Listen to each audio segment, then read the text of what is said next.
అందరికీ నమస్తే. Welcome back to Yashasvi vlogs. ఈరోజు మన రెసిపీ బగారా రైస్ ఎలా చేసుకోవాలో చూద్దాం. నేను ఈ గ్లాస్తో 2 గ్లాస్ రైస్ తీసుకున్నాను. బాస్మతి రైస్ అంటే 1/2 kg రైస్ తీసుకోండి. ఈ రైస్ని మనం 2 times వాటర్తో క్లీన్ చేసుకొని కొన్ని వాటర్ వేసుకొని పక్కన పెట్టుకోండి ఒక 10 minutes.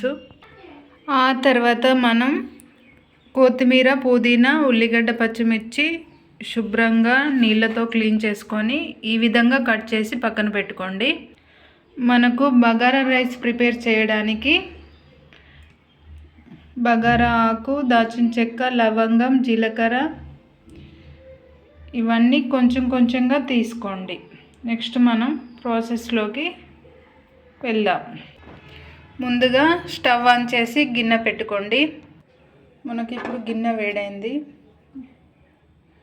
గిన్నె వేడయ్యాక 3 స్పూన్స్ ఆయిల్ వేసుకోండి.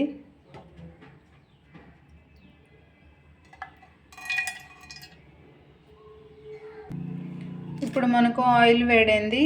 ఇవన్నీ మనం వేసేసుకోండి. ఇలా 1 minute ఫ్రై అయ్యాక మనం కట్ చేసి పెట్టుకున్న ఉల్లిగడ్డ అండ్ పచ్చిమిర్చి వేసుకొని ఒక 1 minute ఫ్రై చేసుకుందాం. మనకు ఉల్లిగడ్డ అండ్ పచ్చిమిర్చి జస్ట్ లైట్గా బ్రౌన్ కలర్ ఫ్రై అయితే చాలు. నెక్స్ట్ మనం ఆ తర్వాత పుదీనా, కొత్తిమీర వేసుకోవచ్చు. ఇప్పుడు ఈ టైంలో మనం కట్ చేసి పెట్టుకున్న కొత్తిమీర అండ్ పుదీనా వేసుకొని కొంచెం బ్రౌన్ కలరు ఎరుపు రంగు వచ్చేంత వరకు ఫ్రై చేసుకోండి. ఇప్పుడు ఇందులో 1 స్పూన్ అల్లం వెల్లుల్లి పేస్ట్ వేసుకోండి.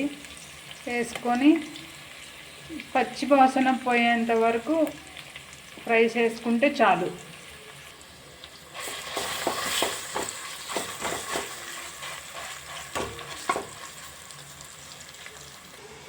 కొద్దిసేపు తర్వాత మనకు అల్లం వెల్లుల్లి పేస్ట్ కూడా ఫ్రై అయ్యింది. ఇప్పుడు మనం ఏ గ్లాస్తో అయితే రైస్ తీసుకున్నామో అదే గ్లాస్తోని 2 గ్లాస్ రైస్కి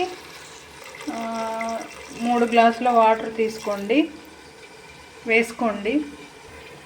అదే గ్లాస్తోని కరెక్ట్గా 3 గ్లాస్ తీసుకుంటే మీకు ఆ రైస్కి కరెక్ట్గా ఈ వాటర్ సరిపోతుంది. మనం వాటర్ వేసుకున్నాక 1 స్పూన్ ఉప్పు వేసుకొని కలుపుకోండి. ఇప్పుడు చూద్దాం. వాటర్ ఈ విధంగా మరిగేంత వరకు మంట హైలో పెట్టి వాటర్ని ఈ విధంగా మరిగించుకోండి. ఈ టైంలో మనం బాస్మతి రైస్ కడిగి వాష్ చేసి పక్కన పెట్టుకున్నాం కదా, ఆ రైసు వేసుకుందాం.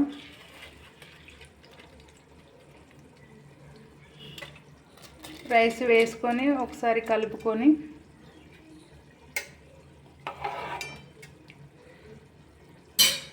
మంట హైలో పెట్టి ఉడికించుకోండి. రైస్ ఉడుకుతున్నప్పుడు మధ్య మధ్యలో ఇలా కలుపుకుంటూ ఉడికించుకోండి. నెక్స్ట్ మనకు రైస్ 80% ఉడికింది. ఇప్పుడు మీరు ఈ టైంలో ఫుడ్ కలర్ వేసుకోవాలనుకుంటే వేసుకోండి, వద్దు అనుకున్న వాళ్ళు స్కిప్ చేయండి.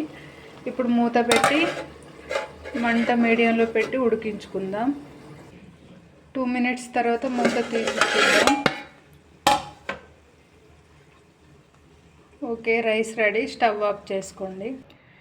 వేడి వేడి బగారా రైస్ రెడీ. చికెన్, మటన్లోకి రుచిగా ఉంటుంది. ఈ రెసిపీ మీరు ట్రై చేయండి. ఎలా ఉందో కామెంట్ చేయండి. మరియు మీరు బగారా రైస్ ఇలానే ప్రిపేర్ చేస్తారా? కామెంట్ చేయండి అండ్ లైక్ అండ్ షేర్ చేయండి.